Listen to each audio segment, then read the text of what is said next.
Hoje no vídeo iremos falar sobre o assalto ao trem pagador da Inglaterra de 1963, onde um grupo de pessoas planejou um assalto a um trem que carregava uma quantia de dinheiro muito alta. Pouco antes das 19 horas de 7 de agosto de 1963, uma composição parte de Glasgow, na Escócia, com destino a Euston, no Reino Unido.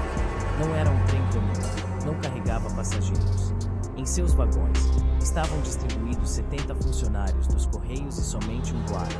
Um maquinista e um copista seguiam na locomotiva. O vagão imediatamente atrás da locomotiva, o chamado HVP, High Value Package, carregava os pacotes de alto valor enviados semanalmente aos bancos de todo o país.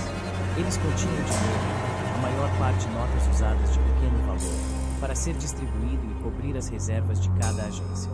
Naquela noite, graças a um feriado bancário na Escócia, a carga do vagão estava ainda mais valiosa. E não eram só os homens responsáveis pelos malotes que sabiam disso. A 45 quilômetros de um dos pontos onde o trem passaria mais tarde, um grupo aguardava ansioso pelo trem. Chefiando o banco estava Bruce Reynolds, um conhecido ladrão de joias londrino que gostava de boa vida e dirigia um Aston Martin, carro eternizado por James Bond nos cinemas. Bruce tornou-se um ladrão de lojas ainda adolescente. Aos 16 anos já estava em um reformatório. Aos 21, na temida prisão de Wandsworth, conhecida como Fábrica do Ódio. Bruce dedicou 10 anos a realizar roubos lucrativos, incluindo a folha de pagamento de um aeroporto apenas um ano antes. Para aquela noite, na região rural a 200 quilômetros de Londres, ele planejou o maior de todos. O bando reunido por Bruce era formado por alguns conhecidos criminosos de Londres, como Charlie Wilson, Tony Wills, nome de guerra de Ronald Arthur Wills, e Buster Edwards. Na turma, a participação surpreendente de Roy James, um jovem que, embora nem de todo inocente, já havia sido preso nos anos 1950.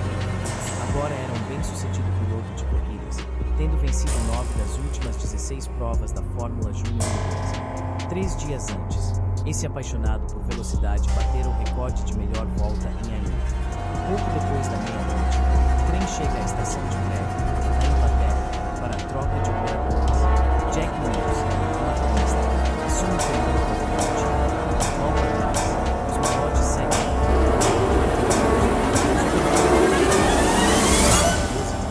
E outro funcionário da companhia, Les Payne.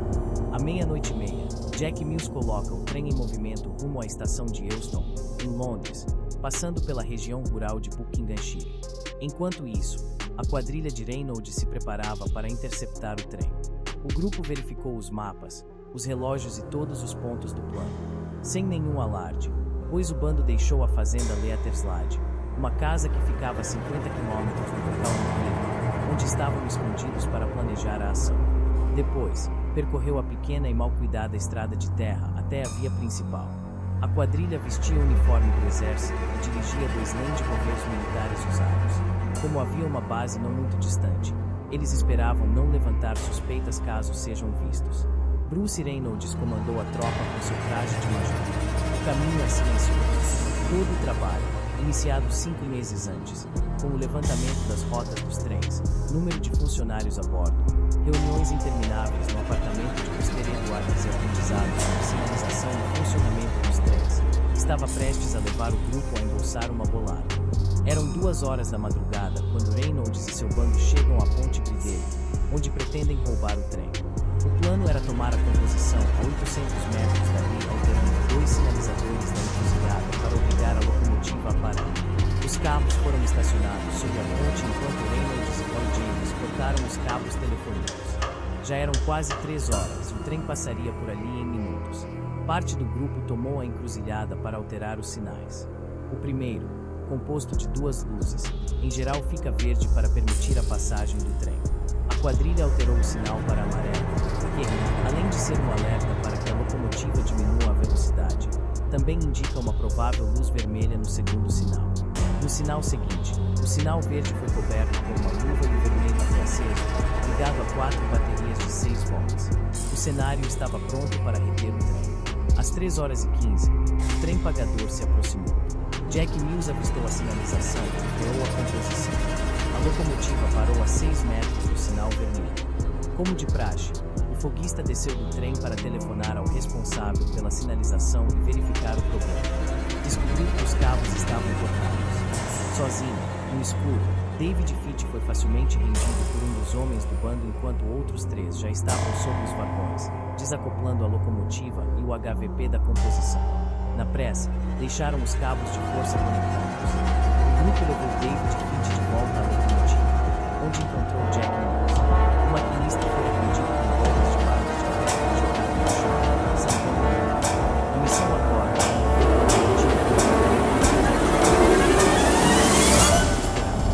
mas, embora com todo o treinamento que puderam receber, os ladrões não souberam operar o trem e recorreram a Jack Mills.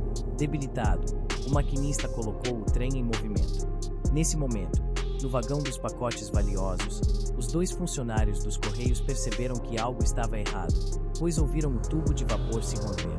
Mesmo com a avaria, Jack Mills conseguiu levar o trem até a ponte.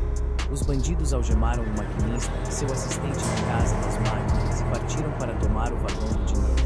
Liderados por Charlie Wilson, outros 7 membros da quadrilha invadiram o vagão dos malotes, atacando os funcionários fruto de custa e despencam vários golpes com o cabo de uma machadinha, usada ainda para quebrar os armários onde estavam os pacotes.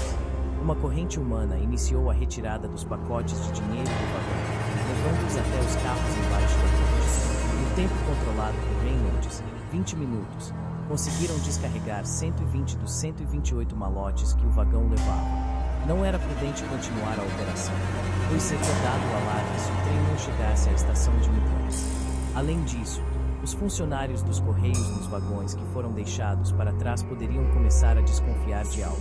A quadrilha fugiu carregando os 120 malotes, cada um com 636 pacotes contendo dinheiro que seria entregue aos bancos. Apesar da sugestão de alguns deles de fugir direto para Londres, Reynolds preferiu voltar ao esconderijo a arriscar serem pegos no longo caminho para a cidade. No rádio do carro, ouviram a notícia sobre o roubo. "Vocês não vão acreditar", dizia o locutor. "Roubaram o trem." Às 4h30, chegaram à fazenda Leaterslade. Os malotes foram empilhados nos fundos da casa e a comemoração teve início. Os bandidos celebraram também o aniversário de 34 anos de Biggs, naquele 8 de agosto, com muita cerveja e charutos. Alguns começam a jogar banco imobiliário com as notas roubadas, contabilizando o total da ação, 2.631.784 libras.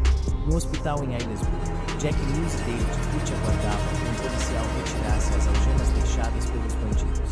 O maquinista já havia recebido cuidados médicos. Foram 14 pontos em 5 cortes na cabeça. Um deles, com 1 centímetro de profundidade, deixou Mills em choque. Pela manhã, a quadrilha se preparou para deixar a casa. Todos trabalharam em uma limpeza para apagar os vestígios de digitais. Como precaução extra, Reynolds pagou 28.000 libras para que alguém destruísse qualquer pista deixada para trás depois que o grupo saísse do lugar. No fim daquela manhã, os carros deixaram a fazenda com 15 novos homens e funcionários. A caçada, para a polícia de Londres começava a responsáveis pelo roubo. Foi obviamente uma operação brilhantemente planejada, disse o ex-detetive superintendente Jack Slipper, encarregado das investigações. As seguradoras, os Correios e os bancos ofereceram recompensas de até 260.000 libras para informações que levassem aos bandidos. O caso chega ao parlamento inglês, onde um projeto propondo aumentar o efetivo de segurança a bordo dos trens já circulava fazia 2 anos. Investigadores na cena do crime. Enquanto Londres mergulhava com as discussões pós-crime, a polícia local recebia a indicação de um morador da vizinhança de Leaterslade, desconfiado com o repentino cessar da movimentação no local. Era 13 de agosto quando o ex-policial de Overley seguiu para verificar a denúncia. Na casa vazia, com a porta aberta, ele encontrou muito mais que evidências. O encarregado em destruir as pistas aparentemente não fizera seu trabalho direito. Uma fogueira destruíra muita coisa, mas deixará vestígios suficientes para que a polícia ligasse as pistas ao roubo do trem e fosse atrás dos criminosos. Foram encontrados os malotes do dinheiro e algumas notas do roubo na caixa de um inocente jogo de tabuleiro. As impressões digitais nas peças do jogo ajudaram a polícia a identificar os primeiros membros do bando. Havia digitais ainda em pratos e outros utensílios. As As marcas dos dedos de Roy James, que 10 dias após o crime venceu 2 corridas, estavam num exemplar da revista Movies. Os policiais encontraram ainda etiquetas postais, pacotes registrados e as machadinhas usadas para golpear os funcionários dos Correios. Os primeiros a serem presos foram Roger Cordray e William Boal, que viviam em um apartamento simples sobre uma loja de flores em Londres. A polícia chegou até eles quando pagaram 3 meses adiantado do aluguel de uma garagem com dinheiro, tudo em notas miúdas. No dia 22 de agosto, a polícia prendeu Charles Wilson. Em dezembro, Roy James. Em abril de 1964, os policiais conseguiram pegar 11 acusados, mas recuperaram só uma pequena parte do dinheiro. Levados a julgamento, 7 deles é apenas entre 20 e 25 anos. Em 12º nome, o procurador John Webb foi condenado a 3 anos de prisão por ter conseguido a fazenda para o grupo. Com 12 homens condenados pelo assalto, a justiça havia atendido rapidamente ao clamor da sociedade, mas a polícia não estava satisfeita. Embora não fosse possível precisar o número de participantes da quadrilha, uma coisa era certa: faltava prender o líder, a mente por trás do roubo.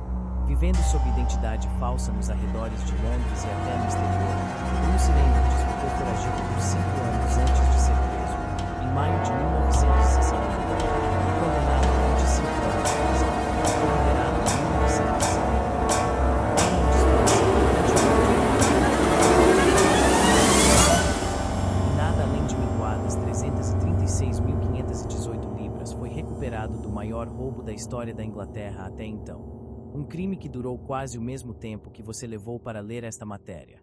Espero que vocês tenham gostado do vídeo e não esqueça de deixar o like no vídeo, comentar e compartilhar.